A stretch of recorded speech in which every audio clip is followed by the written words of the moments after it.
I just recently took a downturn in my portfolio in the tune of about $20,000 over the volatility over the last couple months. And I took a lot of scrutiny over the channel, certainly. Like, what are you doing? You know, you're crazy, this and that, whatever, blah, blah, blah.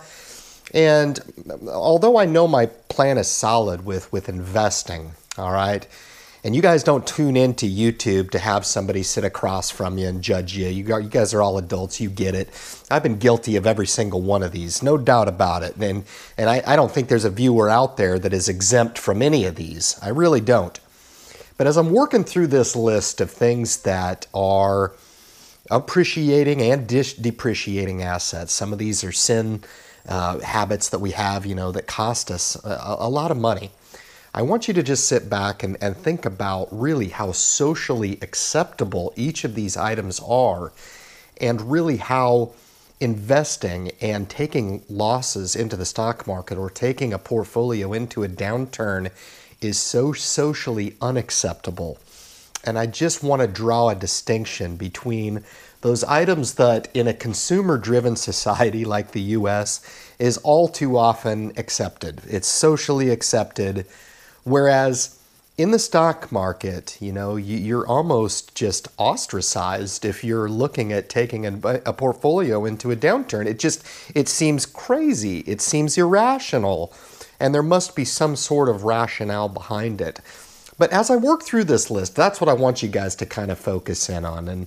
And this would be kind of a fun list going through these. A lot of you guys are going to be guilty of all 5 of these. And that's totally fine too, man. We're all friends in the community. That's fine. You guys can certainly, you know, hit me up and say, look, I enjoy my cigarettes, man. Leave me alone. I don't need anybody telling me that I'm not going to. But I think it's certainly fair to say, listen, if you're going to, you know, socially accept one thing that is obviously a negative in our life, not only financially, but health-wise, you need to kind of look at investing the same way. Look at it as a grain of salt, in that there's a reason to do what it is that we do in the stock market, all right? And it's easy to look at it and think, wow, this is crazy, this is crazy, this is crazy, when the stock market is going down every day, all right? But over time, we tend to get that validation back, all right, in the stock market, in that it is one of a couple things that I predominantly put number 1 and 2 of appreciating assets in your life, all right? The stocks and the stock market being one of them, and really real estate is one of them. Now, I've got home loans on the list here to kind of talk through as well, and I'm a little more acceptable of that.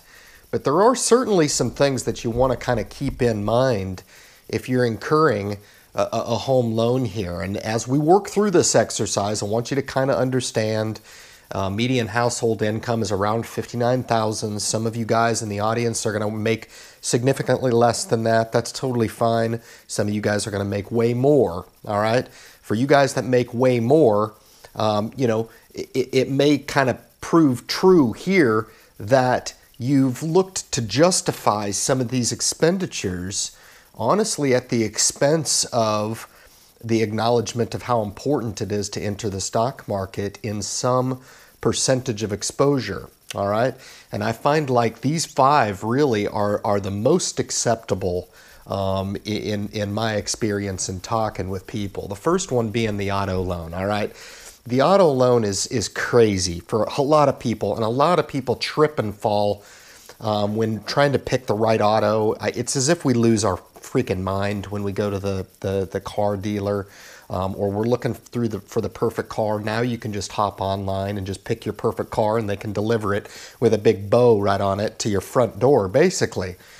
But home loans, really, I think it's fair to acknowledge this is a financial channel, the independent investor channel, and to acknowledge the average payment runs about $523 per month on the average vehicle in the US, all right? You might be sitting there saying, well, Ryan, I'm at, you know, $800 on my car payment. And the reason why I bring this up is I've never had a 523, okay? I'm not trying to brag. I'm just saying I've never had a payment over 500. It's because I've never been able to justify that expenditure, all right? The reason why I earmark this 523 payment as an average is that a lot of people are. All right, and if you're one of those folks out there that are like, yeah, I'm $750 or $800 a month.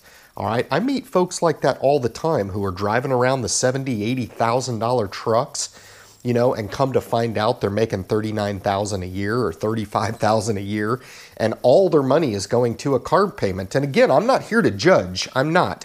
What I'd like to do again is to draw the distinction between this seems to be a socially acceptable behavior in that we go out and we get ourselves overextended. I've got here $706 of average expenditure for the average automobile in the U.S. per vehicle. That's per month cost of ownership per 15,000 miles on these autos. Now, come to think about it, the terms of the loans that we're taking, there's multiple places really to kind of fall on your face when you're looking to get into this auto category. And really, no matter how you shake it, all right, the automobile is going to end up in some level of financial planned failure. Now, I understand you got to have a vehicle. I get it, guys. I've been here, done that, just like everybody. But I think it's fair to acknowledge, and again, to draw the distinction between your appreciating portfolio over here and how socially unacceptable it is to take that into a downturn. We want to react when it starts to, you know, get cranky and the volatility picks up a little bit. We want to act and react over here on our appreciating asset. And over here, we never want to justify getting a vehicle that, you know, we can afford. We never want to justify something that's a little bit easier on the pocketbook. We always want to buy a little bit more, or sometimes in some cases, a hell of a lot more than what we can afford. All right? Keep that in mind. Home loans is a big one. The average payment in the U.S. is over $1,000, all right? Now, we're making that payment fine if the average is $59, and a lot of you guys, I rent, okay? I've owned a home before, I've owned 2 homes, all right? I've been there, done that. The amount of overhead that you've got to carry to actually get involved with a home loan here and incur this payment, it's tough. It's a lot of overhead. And the thing that was really stuck out to me in the home loan piece is, and this is another one of those things, man, oh my goodness, you buy a home, all your friends bring you wine, and they welcome you into a home. $250,000 home over 30-year mortgage is going to run you about $143,000 in interest for that.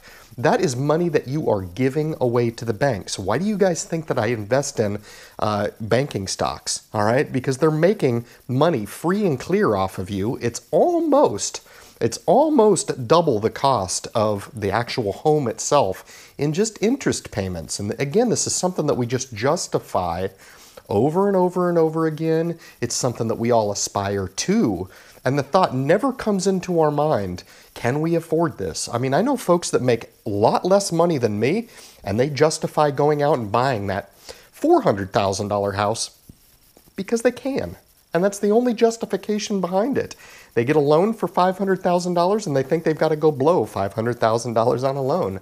Average interest payment on the home loan is about $400 per month on an average. Think about how many different places we could think and allocate that $400 if we're looking to put it more and channel it more to an appreciating asset. But all the time, we're looking to justify these expenditures here in the United States. The next one, obviously, you guys don't need a father figure telling you what to do with your life, and certainly I don't appreciate it either, but I'm not going to get too much into cigarettes. These kind of speak for themselves. I know vaping is coming into a very, very big popularity, and unfortunately, it's getting into the younger crowd because they think it's a safe alternative. I beg to differ. Let's put the health aspect aside and just talk a little bit about the financial piece of it. 177 a week. I cringed when I saw this figure. I almost couldn't believe it. And to put it into context, $9,200 per year, man.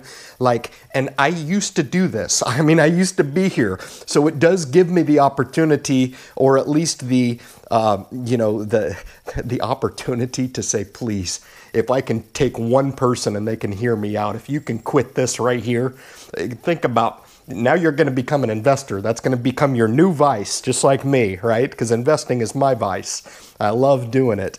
But investing is healthy if you keep it in relative terms, and you cannot get crazy when the volatility picks up.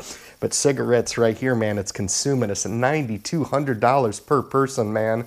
A 2-smoker household, man. I'm good grief, guys. I love every one of you guys.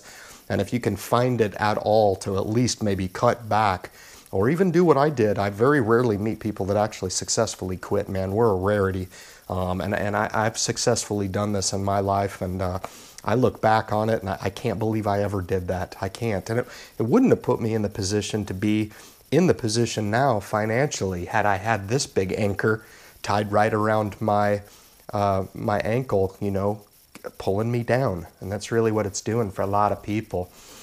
Credit cards, another one, man, that just speaks for itself. And I know I've got a lot of international viewers of the channel, man. It's really cool to hear their perspective, because I think a lot of other countries look at the U.S. and they're like, y'all crazy, man. You know, we don't do this stuff. We earn our money, we pay for what we need, and we don't spend money that we don't have, you know? So it's a really awesome to hear those different perspectives, that of which I cannot appreciate because I'm not from those other countries. But it's really awesome to kind of hear some of those other opinions, you know, Eastern Europe, etc., things like that, you know, Australia. We've got viewers from all over the globe, and they tune in.